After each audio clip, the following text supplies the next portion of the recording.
So మనం last వీడియోలో site plan తర్వాత ఫ్లోర్స్ ఎలా చేయాలి, టిపికల్ ఫ్లోర్లో ఏం చేయాలి, తర్వాత టెర్రస్ ఫ్లోర్లో ఏం చేయాలి అనేవన్నీ చూసామండి వీడియోస్లో. నెక్స్ట్ వచ్చేసి మనకి ఇప్పుడు ఎలివేషన్ సెక్షన్, తర్వాత location plan, structural details.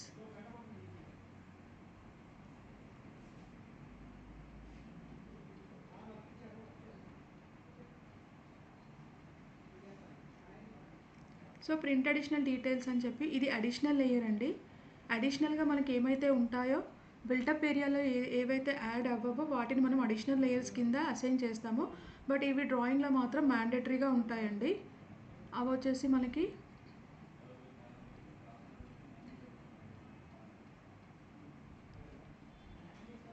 Print additional details ఎలా మార్క్ చేయాలి అంటే ఎలివేషన్, మళ్ళీ ప్రీవియల్లోకి వెళ్ళిన తర్వాత మార్క్లోకి వెళ్ళిన తర్వాత ప్రింట్ అడిషనల్ డీటెయిల్స్లోకి వెళ్ళిన తర్వాత మనకి కొన్ని ఉన్నాయండి, కొన్ని లేబుల్స్ ఉన్నాయి. దాంట్లో లొకేషన్ ప్లాన్, తర్వాత మళ్ళీ అదే ప్రీవియల్లోకి వెళ్ళి మార్క్లోకి వెళ్ళి ప్రింట్ అడిషనల్ డీటెయిల్స్లోకి వెళ్ళిన తర్వాత స్ట్రక్చరల్ డీటెయిల్స్ అండి. పర్క్యులేషన్ పిట్, సెప్టిక్ ట్యాంక్స్ ఏవైతే ఉంటాయో అవన్నీ కలిపి స్ట్రక్చరల్ డీటెయిల్స్ కిందకి వస్తాయి. నెక్స్ట్ వచ్చేసి సెక్షన్ అండి, ఫ్లోరింగ్ సెక్షన్. మనం సెక్షన్ ఎందుకు చూపిస్తాము అంటే టోటల్ ప్లాట్ ఏరియాకి యాజ్ పర్ ద రూల్స్ వాళ్ళు గీసిన ఫ్లోర్ ఏరియాలు సెక్షన్ ఏరియా హైట్ కరెక్ట్గా ఉందా లేదా అని చెప్పి చూడడానికి మనం సెక్షన్ని అసైన్ చేస్తున్నామండి.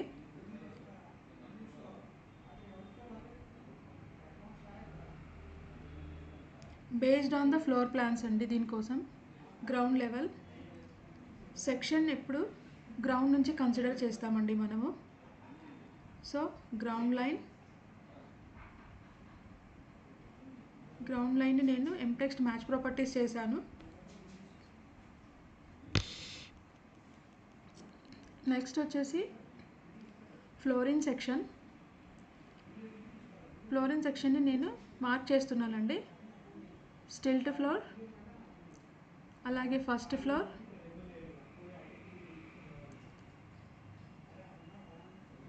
సేమ్ కాబట్టి నేను కాపీ పేస్ట్ చేస్తున్నానండి. మీరు రెక్టాంగిల్ క్లోజ్డ్ పాలీ కూడా ఇవ్వచ్చు, సేమ్ ఉన్నప్పుడు కాపీ పేస్ట్ కూడా చేసుకోవచ్చు.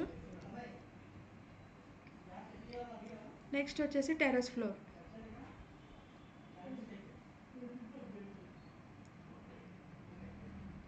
సో ఈ సెక్షన్స్ అన్నీ కొంచెం బయటికి వచ్చాయండి, ఫ్లోరింగ్ సెక్షన్స్. సో నేను అది ఆటోకాడ్ డ్రాయింగ్కి కరెక్ట్గా పేస్ట్ చేస్తున్నానండి, అది మూవ్ చేస్తున్నాను, సారీ.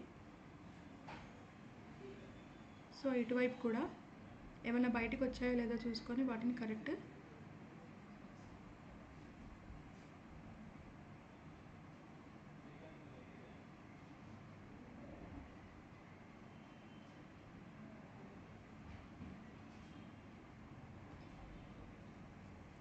తర్వాత స్టేర్ కేస్ హెడ్ రూమ్ ఉందండి.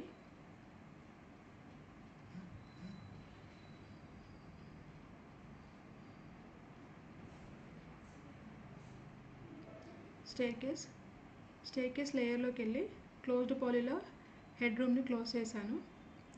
నెక్స్ట్ లెఫ్ట్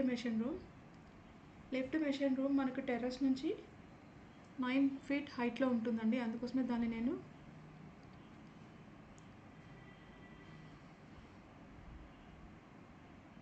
హైట్ చూపించాను. సో లిఫ్ట్ లేయర్లోకి వెళ్ళి లిఫ్ట్ మెషిన్ రూమ్ని నేను ఇప్పుడు మార్క్ చేస్తున్నానండి. లిఫ్ట్ మెషిన్ రూమ్ మార్క్ చేశాను. సో ఇప్పుడు staircase head room, lift machine room ఎలా అసైన్ చేస్తారు అనేది, లిఫ్ట్లోకి వెళ్ళిన తర్వాత మనకి లిఫ్ట్ మెషిన్ రూమ్ అని ఉందండి. అసైన్ చేసినప్పుడు మనకి అది డైరెక్ట్ నేమ్ రిఫ్లెక్ట్ అవుతుంది. స్టేర్ కేస్ హెడ్ రూమ్లోకి వెళ్ళి స్టేర్ కేస్ అని చెప్పి మార్క్లోకి వెళ్ళి స్టేర్ కేస్ అండు మార్కింగ్, మనకి స్టేర్ కేస్ అని చెప్పి వచ్చిందండి. దాన్ని స్టేర్ కేస్ హెడ్ రూమ్ కింద ఎంటెక్స్ట్ చేసేసుకుంటాము. సో సెక్షన్లో మనకి ఫ్లోరింగ్ సెక్షన్ అసైనింగ్ అయిపోయింది, మార్కింగ్ అయిపోయింది, స్టేర్ కేస్ అయిపోయింది, లిఫ్ట్ అయిపోయిందండి. ఇప్పుడు ఫ్లోర్స్ నుంచి ఫ్లోరింగ్ సెక్షన్ ఎలా అసైన్ చేస్తారు అనేది నేను మీకు ఎక్స్ప్లెయిన్ చేస్తానండి. మనకి 4 floors ఉన్నాయి. ప్రీవియల్లోకి వెళ్ళిన తర్వాత అసైనింగ్లోకి వెళ్ళి ఫ్లోర్ నేమ్ తీసుకుంటాము.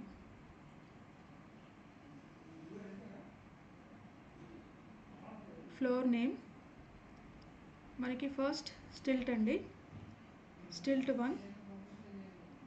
Okay, first select the floor section in layer polyline అని చెప్పి అడుగుతుంది. మనము ఫ్లోరింగ్ సెక్షన్ లేయర్ని అసైన్ చేస్తాము. తర్వాత next do you want to assign the more floor names అని అడుగుతుంది. ఎస్ అని చెప్తాము. నెక్స్ట్ టిపికల్లోకి వెళ్ళిన తర్వాత 1, 2, అండ్ 3 ఫ్లోర్స్ అట్ వన్స్ మనం చేసుకోవచ్చండి. ఓకే ఇచ్చిన తర్వాత select the flooring section layer అని చెప్తుందండి. ఫ్లోరింగ్ సెక్షన్స్ చేస్తాం మనము, first, second and third. So ఇక్కడ క్లిక్ చేసిన తర్వాత do you want assign more 1 floor name? Yes. 4th ఫ్లోర్లో నేను మార్టిగేజ్ చూపెట్టాను కాబట్టి దాన్ని సపరేట్గా అసైన్ చేస్తున్నానండి బిల్టప్ ఏరియాస్ గురించి. 4th floor mortgage area 10% total built-up ఏరియాలో. సో 4th ఫ్లోర్ కూడా అసైన్ చేశానండి. నెక్స్ట్ వచ్చేసి మనకి లాస్ట్గా చివరిగా మిగిలింది టెర్రస్ ఫ్లోర్. టెర్రస్ ఫ్లోర్ని కూడా నేను ఫ్లోరింగ్ సెక్షన్లోకి వెళ్ళి నెక్స్ట్ ఫ్లోర్ని అసైన్ చేశాను. ఇంకా ఏమైనా ఫ్లోర్స్ ఉన్నాయా అంటే లేదు అని చెప్పి క్లోజ్ చేసేసాను. సో మనకి ఇప్పుడు ఏమైంది, ఫ్లోర్స్ని ఫ్లోరింగ్ సెక్షన్స్లోకి ఎలా అసైన్ చేస్తారు, ఎలా మార్క్ చేస్తారు, ప్లస్ వాటి నేమ్స్ ఎలా అసైన్ చేస్తారు అనేది నేను మీకు క్లియర్గా చూపెట్టానండి. Stilt 1 floor, typical floors, first, second and third floors, mortgage built up ఏరియాల నుంచి 10% తీసుకుంటున్నాం కాబట్టి 4th ఫ్లోర్, తర్వాత నెక్స్ట్ వచ్చేసి terrace floor.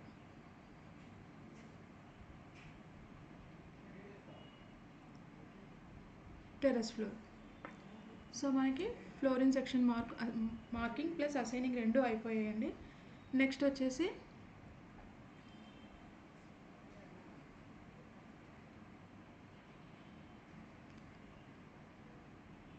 North direction. So అది నేను సైజ్ రెడ్యూస్ చేసుకుంటున్నానండి, చాలా పెద్దగా వచ్చింది. మీ స్కేల్ మీ ఇష్టం, మీకు సైజ్ ఎంత కావాలి అంటే అంత చేసుకోవచ్చు, అది మీకు తెలుసు, మళ్ళీ కూడా నేను చెప్తున్నాను. సో నెక్స్ట్ వచ్చేసి బిల్డింగ్ని ప్రాప్ వర్క్తో ఎలా అసైన్ చేస్తారు అని చెప్పి. బిల్డింగ్ లైన్లో మనకి ఫ్లోర్స్ వస్తాయి, ఎలివేషన్స్ వస్తాయి, ప్రింట్ అడిషనల్ డీటెయిల్స్ లేయర్స్ వస్తాయి. సైడ్ ప్లాన్లో మాత్రం మనకి గ్రీన్ స్ట్రిప్లు, మెయిన్ రోడ్స్, తర్వాత యాక్సెసరీ యూజ్ ఏమైతే ఉంటాయో అవి, మెయిన్ రోడ్డు, కాంపౌండ్ వాళ్ళు, మిగతా డీటెయిల్స్ అన్నీ మనకు సైడ్ ప్లాన్లో వస్తాయండి. సో ఇప్పుడు నేను బిల్డింగ్ నుంచి ఫ్లోరింగ్ సెక్షన్కి అసైనింగ్ చేస్తున్నాను. ప్రీవ్యూలోకి వెళ్ళిన తర్వాత అసైనింగ్ నేమ్లో ప్రాజెక్ట్ డీటెయిల్ అండి, project title, plan showing the proposed construction of residential ఏంటి, విడ్త్ వచ్చేసి అప్పర్ ఫ్లోర్స్ ఏంటి, survey numbers, plot numbers, mandal, తర్వాత village, district, belonging to. So నేను నార్మల్గా డెమో ఇస్తున్నాను కాబట్టి డెమో అని రాసినాను, మీరైతే కొన్ని డీటెయిల్స్ పెట్టాల్సి ఉంటుంది. సో ఆటోమేటిక్గా మనకి ప్రాజెక్ట్ టైటిల్ కూడా రిఫ్లెక్ట్ అయిపోతుందండి.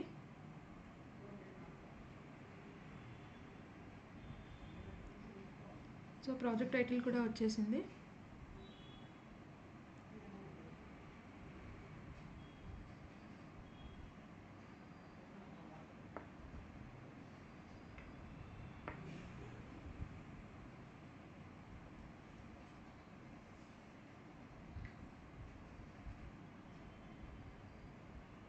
డైరెక్షన్ రిఫరెన్స్ సర్కిల్స్ నేను చెప్పాను కదండి, డైరెక్షన్ రిఫరెన్స్ సర్కిల్ అనేది మనకి మోస్ట్ ఇంపార్టెంట్ అండి. ఇదేంటంటే based on the floors as per the డ్రాయింగ్కి రూల్స్ కరెక్ట్గా ఉన్నాయా లేదా అని చెక్ చేయడానికి మనం డైరెక్షన్ రిఫరెన్స్ సర్కిల్స్ అనేది యూజ్ చేస్తామండి.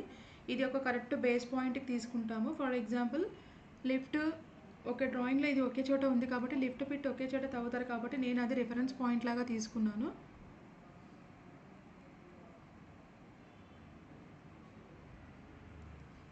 Floor and built-up areas as per the set backs, ఇవన్నీ కూడా డైరెక్షన్ రిఫరెన్స్ సర్కిల్స్ మనకి రిఫరెన్స్ లాగా తీసుకొని వాటిని చెక్ చేస్తుంది. సో నేను డ్రాయింగ్ అంతా అయిపోయిందండి. సో నేను ఇప్పుడు ప్రీవెల్ రూల్ చెక్ అనేది చేస్తున్నాను, డ్రాయింగ్ అంతా కరెక్ట్గా ఉందా లేదా అని. సో ఇక్కడ ఏంటంటే మీరు చూడండి, నేను బిల్డింగ్కి దానికి లేబుల్ అసైనింగ్ ఇవ్వలేదు. డోర్స్లోకి వెళ్ళిన తర్వాత నేను 2 చోట్ల డోర్స్ మార్క్ చేయలేదు. The polyline does not having the label అని చూపిస్తుంది. సో లేబుల్ లేదు దానికి. ఫ్లోరింగ్ సెక్షన్లోకి వెళ్ళిన తర్వాత దిస్ పాలీలైన్ సెక్షన్, ఈ ఏదైతే ఫ్లోర్స్ అసైన్ చేశానో అది సెక్షన్ పాలీలో లేదని చూపిస్తుంది. సో నేను ఇవన్నీ మళ్ళీ కరెక్ట్గా మార్క్ చేస్తున్నానండి.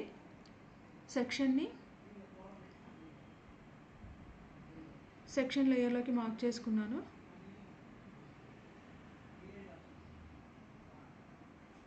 తర్వాత దానికి నేమింగ్, ప్రీవియల్లోకి వెళ్ళిన తర్వాత మార్క్లోకి వెళ్ళిన తర్వాత మనకి లేబుల్స్లో సెక్షన్ లేయర్ ఉందండి. సో సెక్షన్ లేయర్ ఆటోమేటిక్గా లేబుల్ రిఫ్లెక్ట్ అయిపోయింది మనకి.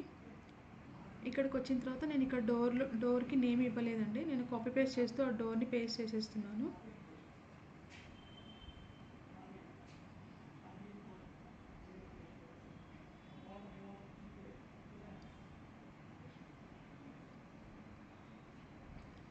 ప్రపోజ్డ్ బిల్డింగ్ నేమ్ అసైనింగ్ అండి, ఇంతకుముందు చెప్పాను. వింగ్ నేమ్, తర్వాత building name. Okay, please select the building name layer polyline, building name polyline and proposed work polyline. Select the proposed work polyline. So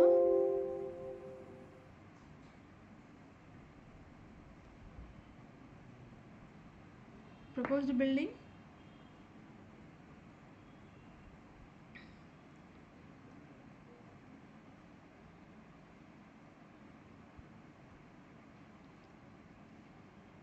so నేను మళ్ళీ ఇప్పుడు prevail rule check చేస్తున్నానండి. As per the రూల్స్కి నేను లేయర్స్కి drawing కరెక్ట్గా చేశానా అని చెప్పి చెక్ చేయడానికి ప్రీవెల్ రూల్ చెక్ ఉంటుంది. There are no errors in the drawing. So drawing అంతా నేను కరెక్ట్గా చేశాను కాబట్టి మనకి ఇలా వస్తుందన్నమాట.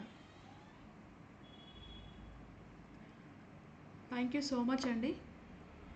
నెక్స్ట్ డ్రాయింగ్లో నేను మీకు ఫైర్ లేయర్స్ ఎలా ఉంటాయి అనేది ఎక్స్ప్లెయిన్